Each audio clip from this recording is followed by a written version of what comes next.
You see, the truth about people who pull away isn't that they don't feel, it's that they feel too much.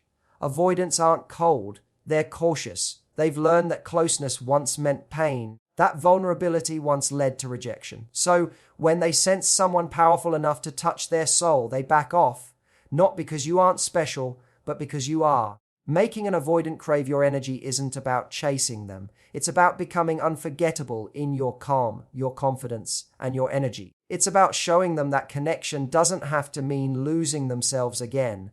You don't melt an avoidance walls with pressure. You do it with presence. You don't talk them into opening up. You make them feel safe enough to want to. When you radiate peace instead of need, when your energy says, I'm whole whether you come closer or not, something inside them shifts.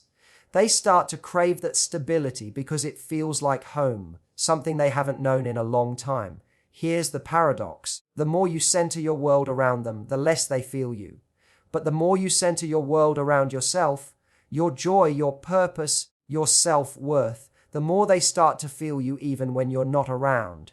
They remember your laugh, your silence, your presence.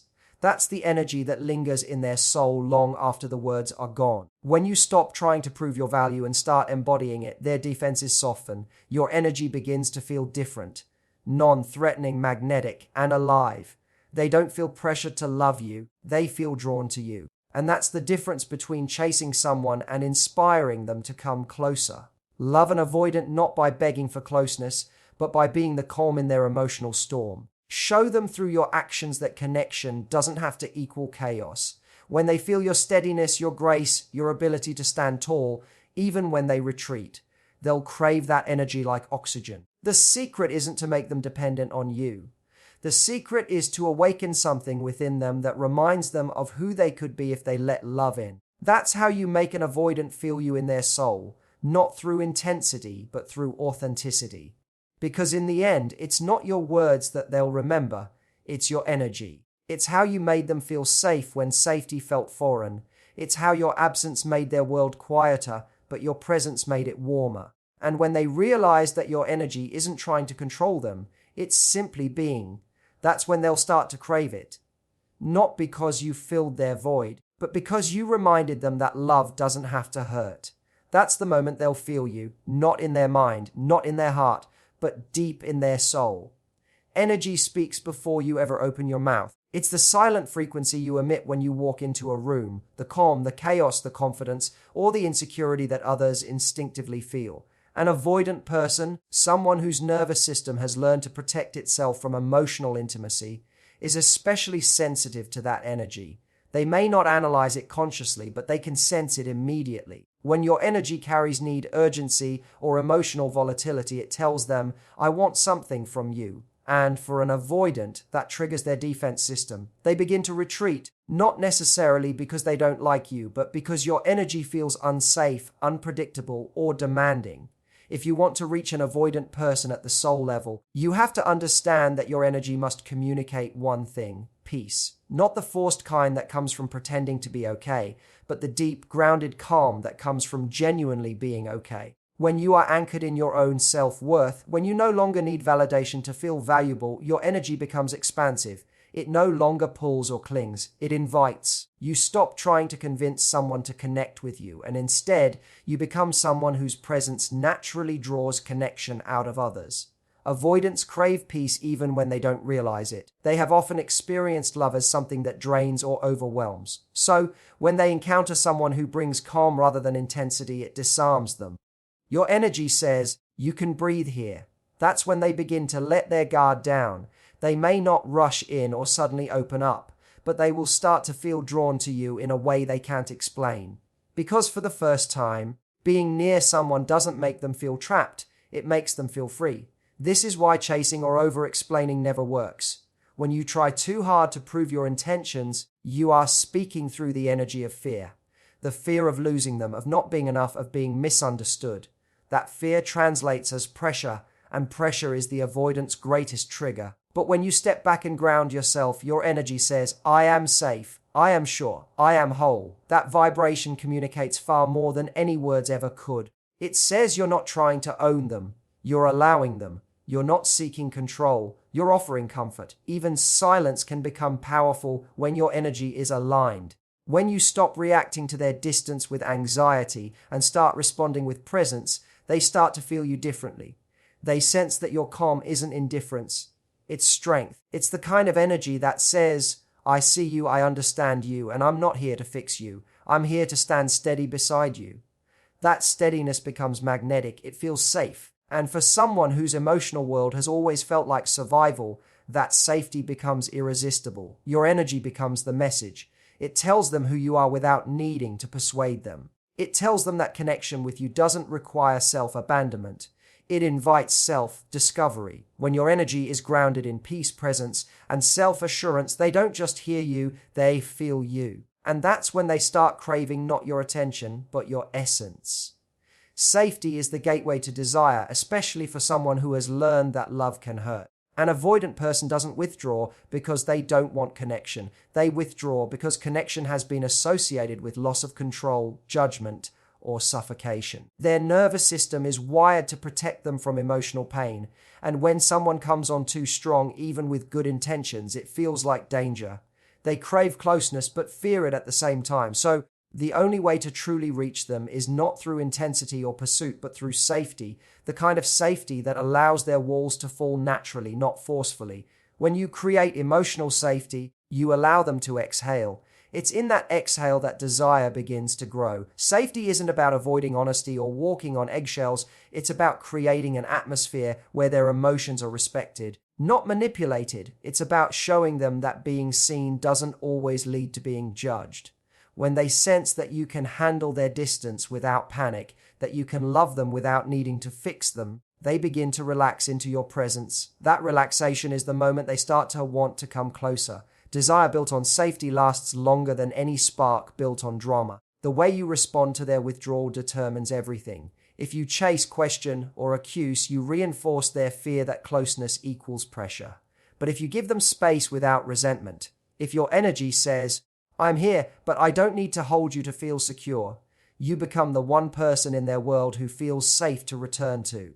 That safety is what transforms avoidance into attraction. They begin to associate you with peace, not with emotional intensity that threatens their autonomy. Safety also means being predictable in your emotional state.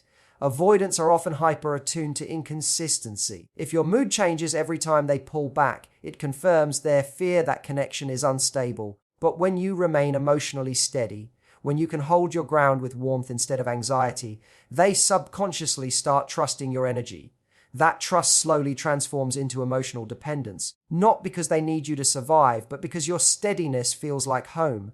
Desire born from safety is quiet, deep, and enduring. It doesn't come from games or manipulation. It comes from your ability to make someone feel seen without pressure and wanted without demand. You become memorable because you represent something rare, the kind of love that doesn't take their freedom but enhances it. Avoidants crave that balance more than anything, to be loved without being consumed.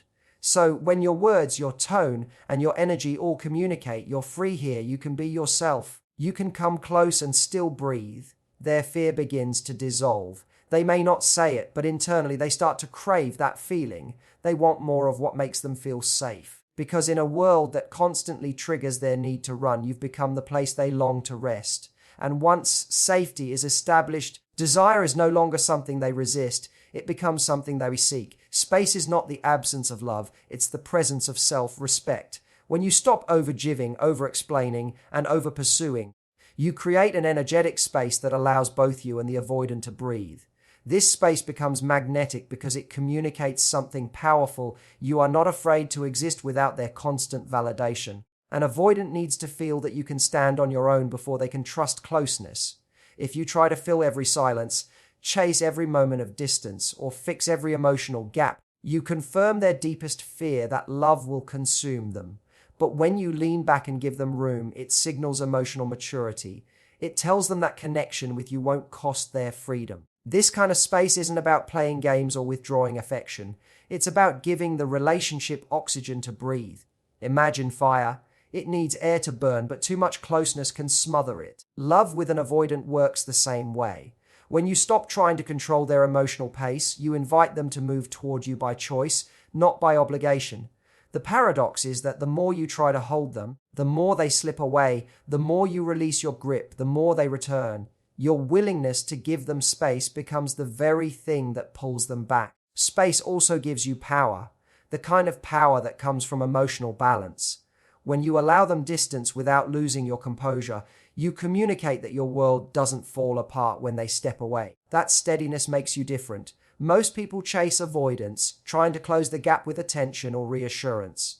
But you become unforgettable by doing the opposite, by holding your ground, maintaining your peace, and letting them feel the void their absence creates. In that space, they start to miss not just your presence, but the feeling of calm and acceptance that only you provide. The beauty of giving space is that it teaches both of you something valuable. It shows them that love doesn't have to feel suffocating, and it reminds you that love doesn't have to mean losing yourself. When you give space, you protect your own energy. You stop running after someone who isn't ready and instead stay aligned with your own worth. That kind of emotional independence is rare, and rare energy always attracts. Avoidants are often drawn to people who seem self-contained because it feels safe. Your ability to love without clinging is the quiet strength that makes them curious and eventually connected. In the silence between communication, they begin to notice the absence of your energy. They realize that what they thought they didn't need is what made them feel balanced. That's when craving begins. Not for attention, but for the emotional safety and warmth you created before stepping back.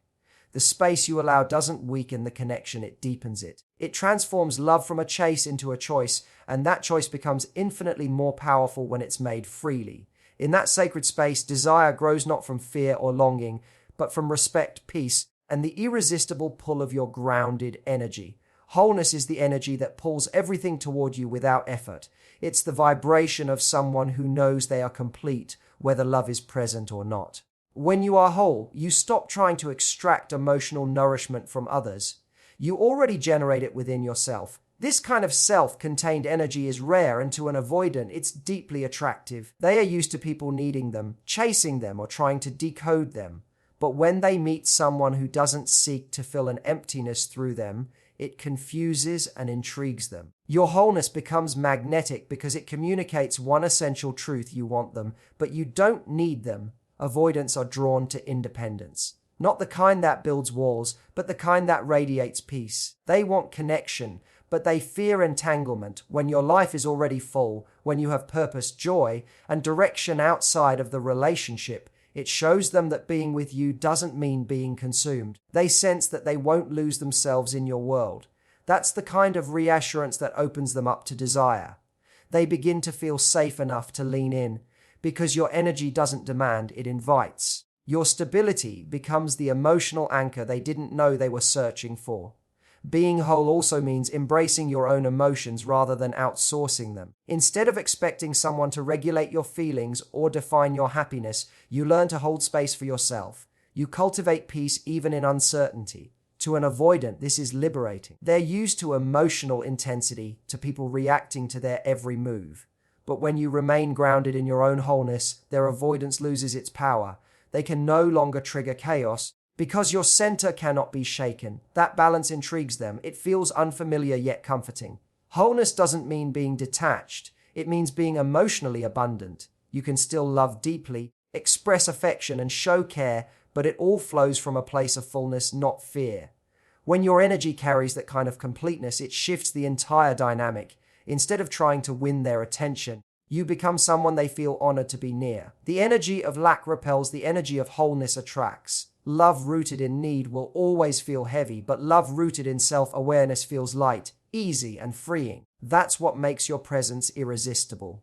When an avoidant sees that your happiness isn't dependent on their consistency, they start to admire your strength. They may even begin to question why they're holding back when you've shown that intimacy doesn't threaten your individuality.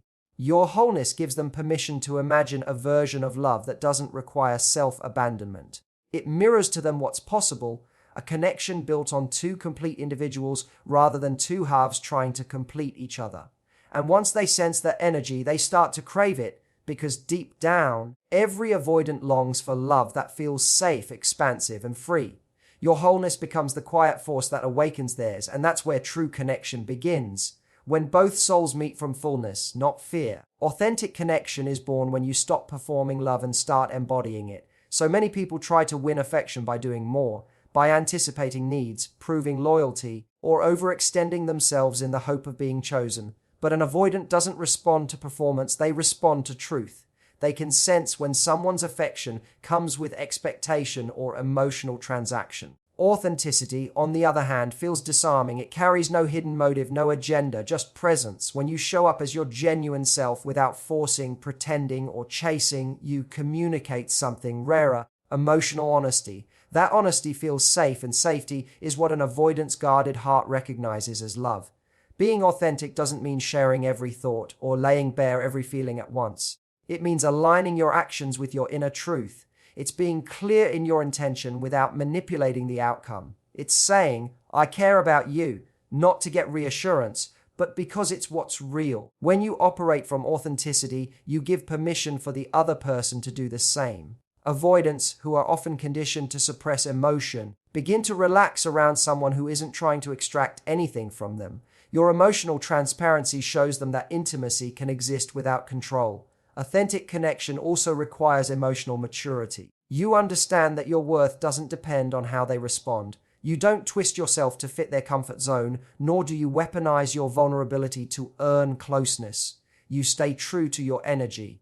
And that constancy builds trust because it proves that your love isn't situational, it's stable. Avoidants begin to trust what feels consistent, even when they can't articulate it. When you stay authentic despite their distance, your steadiness becomes louder than their silence. Pretending to be okay when you're not, suppressing your needs to avoid conflict, or pretending indifference to seem strong. All of these create disconnection. An avoidant doesn't crave perfection, they crave peace. And peace doesn't come from playing roles, it comes from being real, grounded, and emotionally available without being overbearing. Your authenticity becomes their mirror. It reflects the possibility of being loved exactly as they are, without needing to hide or perform in return. That reflection is healing, because deep down, most avoidants fear that if they were truly known, they'd be rejected.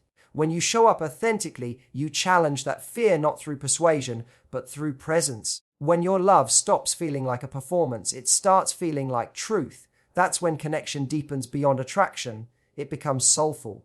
Avoidants may not immediately express it, but they start to crave your energy because it feels pure. It feels like home. You become the one person who doesn't demand a version of them, but simply meets them where they are. Authenticity has a frequency that bypasses the mind and speaks directly to the heart. It says, you don't have to be perfect here, you just have to be real. And when someone who fears love finally feels safe enough to be themselves, that's when they feel you, not as a fleeting emotion, but as a presence that stays long after the moment is gone. In the end, making an avoidant feel you in their soul isn't about strategy or pursuit. It's about becoming the kind of energy that feels like peace, not pressure. When your love is grounded, your presence authentic, and your heart whole, you don't have to chase connection, you inspire it. You remind them that love can be calm, safe, and liberating all at once. And that's the kind of energy no one forgets. Thank you for listening, for showing up with open hearts, and for believing that real love, the kind that heals rather than hurts, always begins within ourselves.